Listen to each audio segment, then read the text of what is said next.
स्वागत है आप सभी का tech study ITI YouTube channel पर। ICMR NIIRNCD जिसे national institute for implementation research on non communicable disease Jodhpur, यहाँ से ITI pass out, diploma pass out और डिग्री कैंडिडेट के लिए परमानेंट जॉब की वैकेंसी आ चुकी है, जिसमें आपका टेक्निकल असिस्टेंट, टेक्नीशियन और लेबोरेटरी अटेंडेंट के पोस्ट पे वैकेंसी निकाली गई है। फॉर्म भरने की जो लास्ट डेट है वहाँ पे 31 अगस्त 2023 है। यहाँ पे डिटेल एडवर्टीजमेंट दिया हुआ है। ऑफिशियल वेबसाइट का लिंक हम आपको वीडियो के डिस्क्रिप्शन में दे देंगे, वहाँ से आप लोग जाके इसे चेकआउट कर सकते हैं। साथ में ऐसी सभी अपडेट और इन्फॉर्मेशन हम आपको अपने टेलीग्राम चैनल पे भी शेयर करते रहते हैं, तो please tech study ITI Telegram channel पे जरूर जुड़ जाइएगा। डिस्क्रिप्शन में सभी तरह के लिंक हमने प्रोवाइड कर दिए। वीडियो को लाइक एंड चैनल को सब्सक्राइब भी जरूर कर लीजिएगा, जिससे आपको यूट्यूब पर सभी तरह की जॉब की अपडेट इन्फॉर्मेशन के साथ साथ उनकी तैयारी की वीडियोज़ व पढ़ाई की वीडियोज़ भी हमेशा मिलती रहें। आइए नोटिफिकेशन को ओपन करके डिटेल नोटिफिकेशन देखते हैं कौन कौन से ट्रेड के कैंडिडेट यहाँ पे अप्लाई कर पाएंगे। एंड बड़ी अच्छी जॉब है, आप लोग इसकी तैयारी ज़रूर कीजिएगा। अगर आप एलिजिबल होते हैं तो फॉर्म भर के इसका तैयारी ज़रूर स्टार्ट कर दीजिएगा। तो ये यहाँ पे ऑफिशियल नोटिफिकेशन है ICMR NIIRNCD की तरफ से जो निकाला गया है। इसमें अगर वैकेंसी देखें तो टेक्निकल असिस्टेंट की पोस्ट पे टोटल वैकेंसी 2 है, टेक्नीशियन की टोटल 5 पोस्ट है, लेबोरेटरी अटेंडेंट की टोटल पोस्ट यहाँ पे 8 है। अब लैब अटेंडेंट की अगर यहाँ बात करें तो टोटल आपको जो सैलरी होगा 18,000 से 56,900 होगा। ये आपका बेसिक है, तो आपकी सैलरी यहाँ पे भी 30,000 प्लस इन हैंड सैलरी मिलने वाली है आपको। टेक्नीशियन 1 की बात करें तो यहाँ पे भी आपकी सैलरी लगभग 35,000 के आसपास जाएगी। एंड टेक्निकल असिस्टेंट की बात करें तो यहाँ पे आपकी सैलरी 50,000 के ऊपर बन सकती है, लगभग 45,000 के आसपास स्टार्टिंग, 45-46,000 के आसपास आपकी सैलरी बनेगी इन हैंड यहाँ पे। ठीक है, तो ये तो हो गया टोटल। ज़्यादा वैकेंसी नहीं, 15 ही पोस्ट पे वैकेंसी, क्योंकि एक ही डिपार्टमेंट, एक ही यूनिट की तरफ से वैकेंसी निकाली गई है। फॉर्म भरने की जो लास्ट डेट है 31 अगस्त 2023 है। ऑल इंडिया कैंडिडेट यहाँ पे फॉर्म भर सकते हैं। फॉर्म भरना, अगर आप एलिजिबल होते हैं, फॉर्म भरना चाहते हैं तो फॉर्म भरने की वीडियो भी हम आपको प्रोवाइड कर देंगे। बस एक बार कमेंट सेक्शन में यस करके लिख दीजिएगा कि आप भरना चाहते हैं फॉर्म। अब इसमें वैकेंसी की बात करें तो पहली जो वैकेंसी है टेक्निकल असिस्टेंट एंथ्रोपोलॉजी की, यहाँ पे ये लेवल 6 की जॉब है। इसमें आपने बैचलर डिग्री की हो एंथ्रोपोलॉजी में तो आप इसमें फॉर्म भर सकते हैं, 30 साल एज है। देन टेक्निकल असिस्टेंट CS की पोस्ट है, कंप्यूटर साइंस में आपने BTech किया हो तो आप ये फॉर्म भर सकते हैं। अगली पोस्ट यहाँ पे टेक्नीशियन की है, टेक्नीशियन 1 इलेक्ट्रिकल की। देखिए यहाँ पे टेक्नीशियन में ITI वालों को नहीं लिया है, एक ही पोस्ट है। आपने 12th किया हो, ठीक है, साइंस सब्जेक्ट के साथ मिनिमम 55% मार्क्स के साथ, और एटलीस्ट आपके पास 1 साल का डिप्लोमा हो इलेक्ट्रिकल में। तो इलेक्ट्रिकल में 1 साल का डिप्लोमा तो नहीं होता है, वैसे आपका 3 इयर्स का मिनिमम डिप्लोमा होता है, कम से कम 2 साल का ITI भी होता है, बट ये डिप्लोमा 1 साल का मांगा है मिनिमम। फिलहाल आप 3 साल वाले डिप्लोमा होल्डर्स भी इस फॉर्म को भर सकते हैं। 28 साल यहाँ पे अपर एज लिमिट रखी गई है। एज़ पर योर कैटेगरी आपको एज में छूट भी मिल जाएगी। ये जो है जनरल और EWS की एज रहती है। अगला है टेक्नीशियन CSIT का। इसमें आपने 1 साल का डिप्लोमा किया हो कंप्यूटर में तो आप फॉर्म भर सकते हैं। साथ में 12th आपका होना चाहिए मिनिमम 55% मार्क्स के साथ। 2 वैकेंसी है, एक अनरिजर्व कैटेगरी के लिए, एक OBC के लिए। देखा जाए तो OBC के लिए 2 पोस्ट है, अनरिजर्व के लिए 1 है एक तरह से, क्योंकि OBC में अगर आप अच्छा नंबर ले आते हैं तो आप अनरिजर्व में भी फाइट कर सकते हैं यहाँ पे।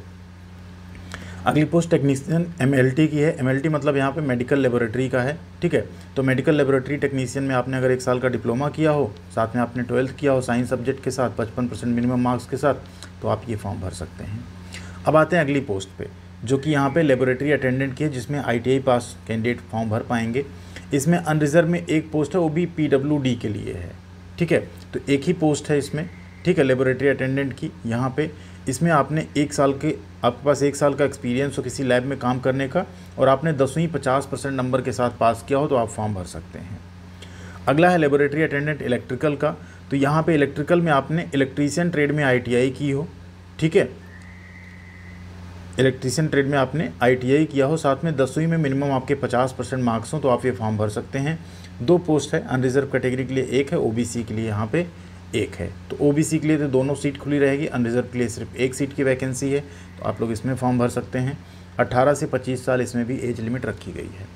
अगला है लेबोरेटरी अटेंडेंट हॉर्टिकल्चर। यहाँ पे आपने 10वीं पास की हो, साथ में आपने ITI किया हो हॉर्टिकल्चर में, जो कि बहुत ही रेयर ट्रेड है। तो अगर किसी के पास है तो 1 पोस्ट है अनरिजर्व कैटेगरी में। सभी तरह के छात्र यहाँ फॉर्म भर सकते हैं, ज़रूर अप्लाई कीजिएगा।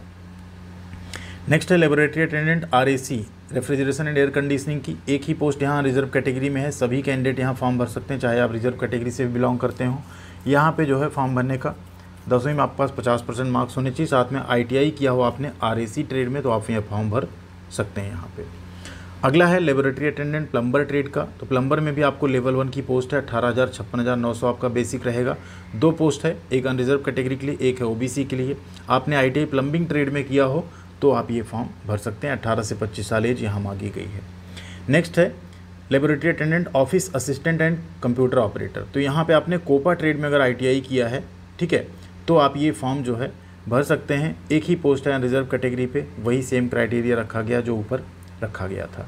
तो ये हो गया आपका वैकेंसी का पूरा डिटेल। सिलेक्शन आपका जो होगा सीबीटी के बेस पे होगा, 100 नंबर का आपका क्वेश्चन पेपर होगा, ठीक है। एंड 5% वेटेज आपको एक्सपीरियंस का दिया जाएगा अगर किसी के पास एक्सपीरियंस रहता है उस केस में, ठीक है। वेटेज कैसे मिलेगा? 1 से 2 साल एक्सपीरियंस पे 1 नंबर, 2 से 4 पे 2 नंबर, 4 से 6 पे 3 नंबर, 6 से 8 पे 4 और 8 साल से ज़्यादा एक्सपीरियंस पे 5 नंबर आपको यहाँ पे मिलेगा। सिलेबस आपको एनेक्सर 3 में पूरा दिया हुआ है। पोस्ट वाइज किस पोस्ट के लिए क्या सिलेबस रहेगा, तो उसकी आप अच्छी तैयारी वहाँ से रीड करके कीजिएगा। ये नोटिफिकेशन हम आपको tech study ITI Telegram channel पे प्रोवाइड कर देंगे, तो ज़रूर जुड़ जाइएगा। डिस्क्रिप्शन में हमने लिंक दे दी है। फॉर्म भरने की फ़ीस जनरल ओबीसी ईडब्ल्यूएस की 300 रुपये रखी गई है। SC ST PWD women candidate की कोई फ़ीस यहाँ पे नहीं है, ठीक है। सिर्फ और सिर्फ ऑनलाइन मोड में फॉर्म भरे जाएंगे एंड फीस भी पे की जाएगी। इस चीज़ का आप लोग ध्यान रखिएगा यहाँ पे। एंड टीएडीए जो है, कोई टीएडीए किसी को भी पे यहाँ पे नहीं होगा। प्रोबेशन पीरियड आपका 2 साल का रहेगा, ठीक है। ये सारी चीज़ें यहाँ पे पहले से मेंशन कर दी गई हैं। एंड सिलेबस की अगर यहाँ बात करें तो सिलेबस एक बार हम लोग आइए देख लेते हैं एनेक्सर 3 पे चल के। ये आपका यहाँ पे डिटेल्ड सिलेबस। जैसे अगर बात करें आईटीआई वाली पोस्ट लेबोरेटरी अटेंडेंट में, तो यहाँ देखिए आपका जनरल इंटेलिजेंस रीजनिंग के 20 क्वेश्चन होंगे। सेक्शन बी में जनरल अवेयरनेस करंट अफेयर्स के 20 होंगे। मैथमेटिकल जो क्वांटिटेटिव एप्टीट्यूड है 20 क्वेश्चन होंगे। इंग्लिश लैंग्वेज के 20 होंगे और सेक्शन ई जो आईसीएमआर रिलेटेड होगा वो 20 नंबर का होगा। टोटल ये 100 क्वेश्चन आपके यहाँ पे पूछे जाएंगे लेबोरेटरी अटेंडेंट की पोस्ट पे, ठीक है। तो आपके ट्रेड से क्वेश्चन नहीं रहेंगे यहाँ पे, इस चीज़ का आपको ध्यान रखना है। इसी हिसाब से आपको पढ़ाई करके ये एग्ज़ाम आपको देना पड़ेगा, ठीक है। तो ये थी कंप्लीट डिटेल। उम्मीद करते हैं पूरा वीडियो आपने अच्छे से समझा होगा। कोई भी डाउट अगर आपका अभी रह जाता है यहाँ पे तो आप लोग कमेंट करके ज़रूर पूछिएगा। हम कमेंट सेक्शन में उसे रिप्लाई करने की कोशिश हमेशा करते हैं, पूरी करते हैं। Thank you very much. ख्याल रखिएगा अपना। मिलते हैं अगली अपडेट के साथ अगले वीडियो में।